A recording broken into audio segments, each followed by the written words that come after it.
জামাতের কথা যদি বলেন, জামাত এটা ছাড়া নির্বাচন হবে না, ওটা ছাড়া নির্বাচন হবে না, এটা হচ্ছে নির্বাচন বানচাল করাটা ষড়যন্ত্র। কিন্তু তারা যতই ষড়যন্ত্র করুক, তারা এই ষড়যন্ত্র করে নির্বাচন বানচাল করতে পারবে না। সাম্প্রতিক সময় দেখবেন তারা পিআর নিয়ে একটি কথা বলছে, যেটার সাথে বাংলাদেশের মানুষ পিআর সম্পর্কে ভালো করে তারা জানেই না। সাম্প্রতিক রাজনীতিতে মাননীয় প্রধান উপদেষ্টা প্রফেসর ডক্টর মোহাম্মদ ইউনূসের সাথে গত কোরবানির যে ৩-৪ দিন, সম্ভবত জুনের ১৩ তারিখে বিএনপির ভারপ্রাপ্ত চেয়ারম্যান জনাব তারেক রহমানের সাথে একটা মিটিংয়ে তারা সিদ্ধান্ত নিয়েছেন নির্বাচন ফেব্রুয়ারির প্রথম সপ্তাহে যদি করা যায়, বিশেষ করে রোজার আগে, তাহলে দেশ গণতন্ত্রের পথে এগিয়ে যাবে। বসুন্ধরা টিস্যু, অশুদ্ধতার বিরুদ্ধে এক বিন্দুও ছাড় নয়। তো এই মিটিংয়ের পরেই আমরা দেখলাম দেশে একটি গোষ্ঠী আছে যারা রাজনীতি পছন্দ করে না কিংবা নির্বাচন চায় না। দেশে তারা একটা ঘোলা পরিস্থিতি তৈরি করে ঘোলা পানিতে মাছ শিকার করতে চায়। তারা নির্বাচন বানচালে ষড়যন্ত্রে লিপ্ত হয়েছে। আমরা তাদেরকে বলতে চাই, দেখুন, আপনারা নির্বাচন থেকে দূরে থাকবেন না। নির্বাচন ছাড়া কিন্তু গণতন্ত্র হবে না। আপনি যত কথাই বলেন, আমাদের রাজনীতিবিদদের সমস্যা থাকতেই পারে, তাদের নিয়ে বিতর্ক হইতেই পারে, কিন্তু রাজনীতিবিদ ছাড়া, গণতন্ত্র ছাড়া কি দেশ চলবে? দেশ এগিয়ে যাবে? হবে না। রাজনীতিবিদদের তো আপনি সমালোচনা করতেই পারেন, রাজনীতিবিদ ছাড়া বা পলিটিশিয়ান ছাড়া কি পার্লামেন্ট হবে? হবে না।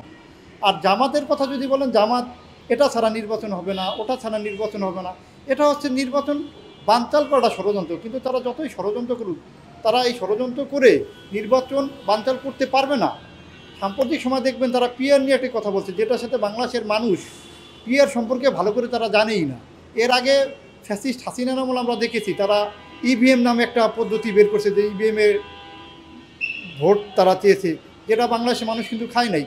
তেমনি বর্তমান এই যে জামাত যে কথাগুলো বলতেছে, এটা ছাড়া নির্বাচন হবে না, আমরা বলবো আপনারা এই ধারা থেকে বেরোয় এসুন। আর আপনারা সংস্কারের কথা বলছেন, সংস্কার তো প্রথম বিএনপি চেয়েছে, ৩১ দফার মাধ্যমে সংস্কার হয়েছে। বেগম খালেদা জিয়া সংস্কারের কথা বলছে অনেক আগেই। বেগম খালেদা জিয়া বা তারেক রহমান সংস্কারের কথা কখন বলেছে?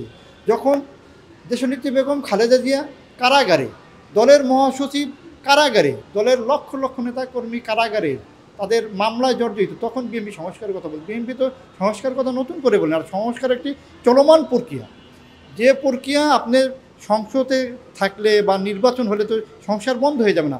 বর্তমান সরকার সংস্কার যতটুকু করবে, এই সংস্কারই আগামী যারা পার্লামেন্টে যাবে বা যারা নির্বাচিত হয়ে আসবে, তারা সংস্কার কার্যক্রমকে এগিয়ে নিয়ে যাবে।